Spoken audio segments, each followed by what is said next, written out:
I rejected the administrative bill of the police because I cannot, in good conscience, continue to participate in illegality.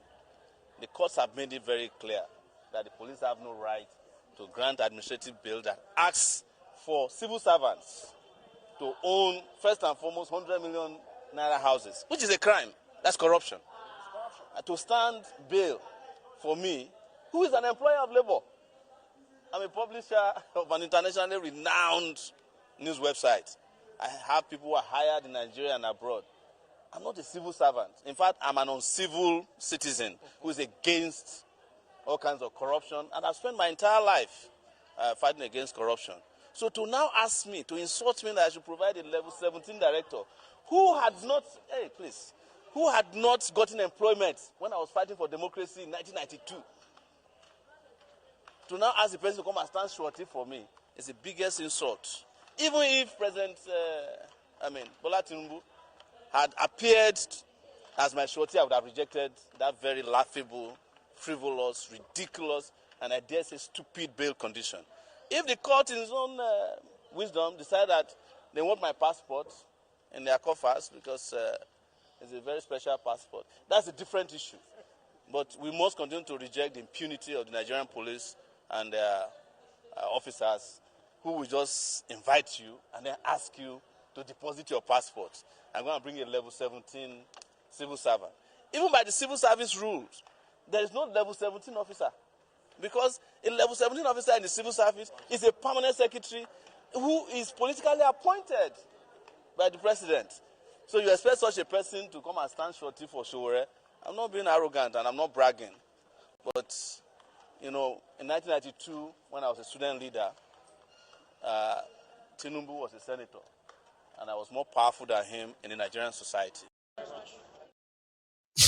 Remember that part, yeah? So that was yesterday, okay?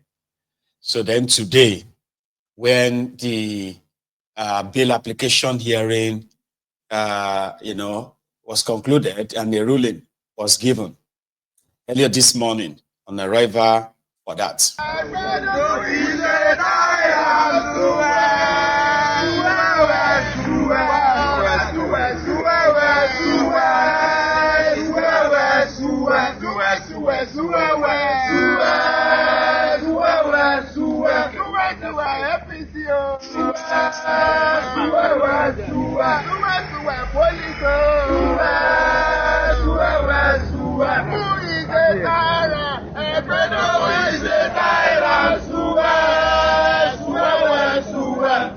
Thank you very much, everybody.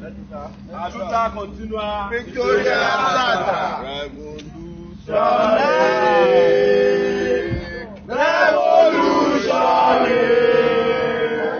We want to do something before we go. Revolution. Let's go too small now. Small. Yes, sir. Most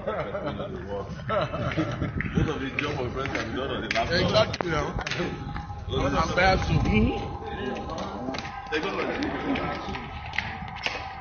President, where was that? How's everything? Where's my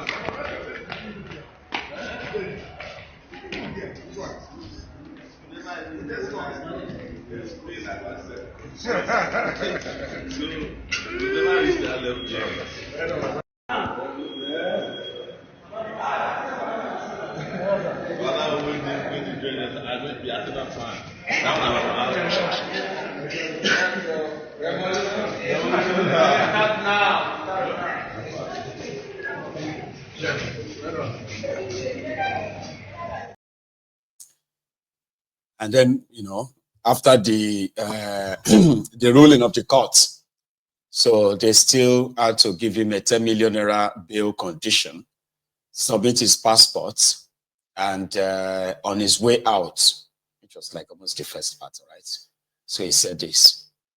I'm trying to get through it now to burn through to kind of get through the rest of the broadcast, because I have burned through my time again. And I intend to take calls tonight. I want reactions to the first part of this broadcast, remember? So here, Sowore coming out of the court today. Property of the police. In fact, it's not the property of the judiciary. These are all abuses visited on us as citizens. I work internationally. I have my family based abroad. So restricting me to Nigeria by seizing my passport is not only targeting me as a person, my liberty. You are targeting my integrity, my dignity. You are targeting my family. You are targeting my existence. They want to force me to become a kidnapper. But I'm not going to become a criminal because they don't want me to work. For 5 years, between 2019 and 2025, when they withdrew their stupid treason charge from this same court, interestingly, it's the same guy that read my charge to me in 2019 that read the charge again yesterday. The same court registrar, same guy. So I was looking at him like, you should have told the judge who you are dealing with now. But that's not his business. But it is our right. You know, we have fundamental right to move anywhere we want in the world. That passport is just the license to make that trip. And nobody should be restricted from doing that. But like I've told you, I'm a digital citizen. Whether I have a passport or not, I move. Keep moving. Maybe we will speak on behalf. Gentlemen of the press, we were Gentlemen of the press. And you know, it's Sowore always. Okay. Outside the courts, that simply said, outside of the court, right? The Revolution Now members, they were outside. And it is kind of like good to also recognize their presence in this struggle, right? Well, a quick one. So let me say a very big thank you to you, Japengo Broko. Thank you very much for your super chat. Same to Adewale M, which is Prince Adewale Nebude. And that's the African Wahala, by the way.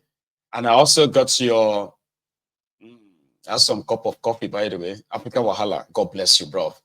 Thank you so much for your, for your good arts, your generosity, and your kind-heartedness. Thank you. So let's go back to that court in Abuja, where, oh my God, Soli again. Property of the police. In fact,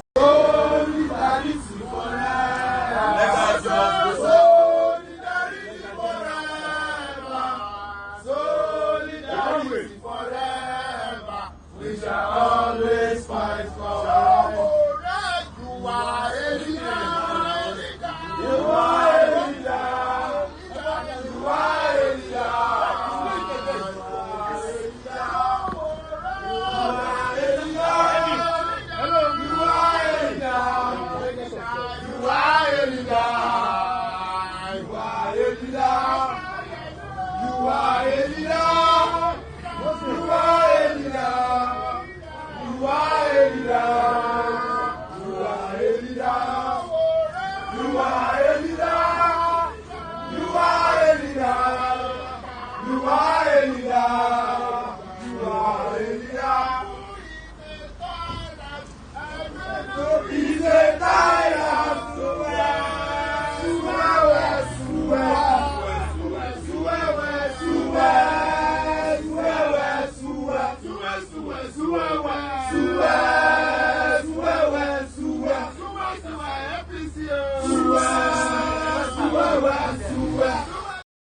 Where, and as for the Betoko himself, he was giving a report about the police in Nigeria, and he said something.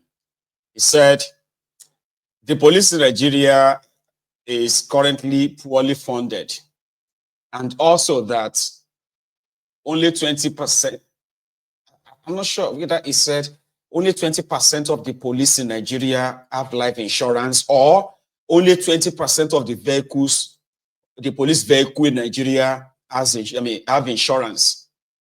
I don't know which of them. It was reading something from, from a prepared speech to the press, the journalist in his office. Let me share that with you. I have listened to your request, Mr. Commissioner, and I want to assure you that we're on the same page on this. The third-party insurance is the minimum level of insurance cover that is required by law. Section 68 of the Insurance Act. And of course, Section 3, 1 and 2 of the Motor Vehicle Third-Party Insurance Act make it mandatory for all vehicle owners to have a minimum of the third-party insurance before they put their vehicles on the road. It's a requirement for roadworthiness of vehicles on Nigerian road. The enforcement of this law has been part of our daily enforcement activities in Nigeria as police. Regrettably, the Nigeria Insurance Association reported that less than 30% of vehicles on Nigerian roads are insured. That's a challenge to us, and I want to assure you that we have taken up that challenge. We are going to increase our efforts with respect to enforcing this law. This law protects all Nigerian citizens from damages and injuries they suffered during road accidents. So it is in the interest of all Nigerians that we pay special attention to the enforcement of this law. And I want to assure you that from 1st of February, like you suggested, you are going to see increased efforts in the enforcement of this law.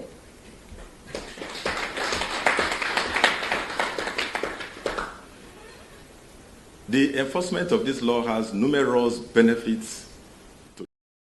See, there is more, but I only have just about 20 minutes to wrap this up, ladies and gentlemen, before we then take calls, remember?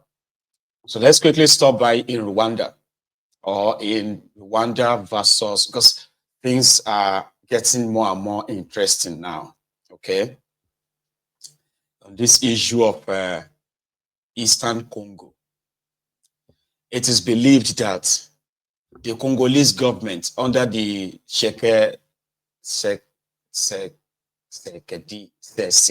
or something, that's his name, their president anyway, a man that do not really trust the capacity of their own country's army in their protecting them, as some of them have already surrendered to the Rwandan army, Rwandan army, and then the M23 rebels. So the Eastern countries summits and then Southern countries summits, okay, they organized, the head of state, the head of governments there, they organized a meeting where they said they wanted to find the final solution. In their proposed solution, it was like the M23 will be invited to the table to negotiate in order to bring to an end this crisis. However, 12 or so South African soldiers have been killed already. So South Africans are pressurizing their own governments, blaming Rwanda for the death of these soldiers.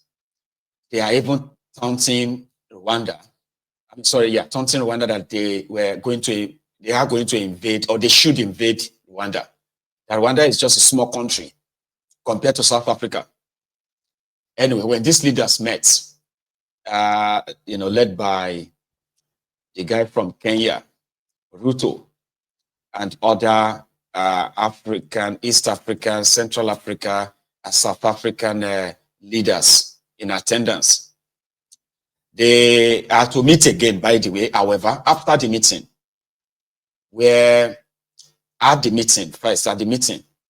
the Rwandan government, who is being blamed for being the brain behind the M23, Paul Kagame. I never knew that the South African actually hated Kagame that much. So they are asking Kagame to go back to Rwanda and allow the South African soldiers who have been stationed in Congo for years to continue to be there. These are the South Africans, okay? So when the South African military or South African defense in South Africa will make a statement, they said they blamed Rwanda. They said the Rwandan army attacked the South African army. Meanwhile, it was the South African army that were actually like, well, they responded to an attack which was said to be from the Congolese army. Anyway, there are so many fighters there that it has become obvious that the government in Congo can't even defend Congo. They had to hire mercenaries from Romania. Those guys, they call mercenaries yesterday, the one I shared with you yesterday, that they were Europeans, this and that. They were actually from Romania, Europe. Yeah, they are Europeans, but from Romania, they are fighters, mercenaries. So now that the mercenaries have been defeated, Congolese soldiers have been defeated, they surrendered. South African soldiers have been defeated, they surrendered. In that same axis of Goma, Eastern Congo. So the Cyril Ramaphosa, the president of South Africa, after the meeting, actually said a lot of, what Paul Kagame of Rwanda claimed to be disinformation, misinformation, and outright lies. That he has received many times threats, direct threats from the South African president against Rwanda. Threats like they could invade Rwanda if Rwanda failed to stop this arrangement and their incursion to Eastern Congo. So a threat that Paul Kagame clearly, in clear words, said they wouldn't mind if South Africa want to go that route, right? That they wouldn't mind to actually take them on that. Everybody is trying to make peace. South Africa can't even speak and say they are peacemakers in Congo. They are not. Now, in his words, Paul Kagame, let's start with this concerning these threats. Okay, hang on. I think we should first let him tell us what in his word is really going on, why Rwanda is involved with the M23 to liberate Goma, and why the the people called the rebels, they are actually the indigenous people, comprised not just a Tutsi, comprising of other ethnic nationalities or tribes from the eastern part of Congo, who formed the army of the M23. In his words, for the last 2 days, on Monday and today this morning, I spoke with the president of South Africa, who sought me out to speak with me on this matter because of their involvement in Eastern Congo. And he's also there pretending to be playing a peacemaker role. And he has a force that has been fighting alongside FDLR and has been fighting the M23 on the instructions of Tshisekedi, because these are people who are not supposed to be in Congo, that these are from Rwanda, or the M23 are not Rwandans, please.